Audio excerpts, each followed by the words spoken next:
চলো আজ আমি তোমাদের সাথে শেয়ার করব মা ছাড়া গোটা একটা দিন আমরা কিভাবে কাটালাম। সেদিনকে মা গেছিল মামার বাড়ি, আর যাওয়ার আগে আমাদের জন্য করে গেছিল চিড়ের পোলাও। আর এই চিড়ের পোলাওটা কিন্তু মা দুর্দান্ত করে। আর মা না থাকায় সেদিনকে সংসারের দায়িত্ব পড়েছিল আমার উপরে।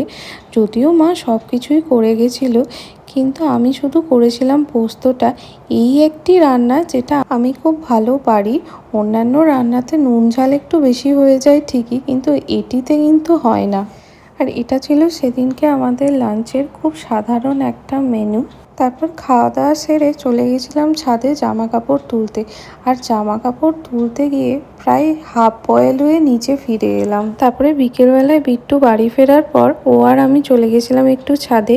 এই বিকেলবেলাটাতে ও আর আমি দুজনেই ছাদে আড্ডা মারতে খুব ভালোবাসি। আর সেদিন খুব আলতা পরতে ইচ্ছা করছিল আমার।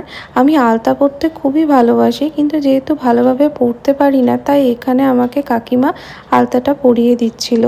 তারপর সন্ধ্যেবেলায় চাটা খেয়ে বসে গেছিলাম আমার একটা পার্সেল আনবক্সিং করতে। বেশ কিছুদিন আগে আমি একটা রিং লাইট অর্ডার করেছিলাম, সেদিনই সেটা ডেলিভারি দিয়েছিল।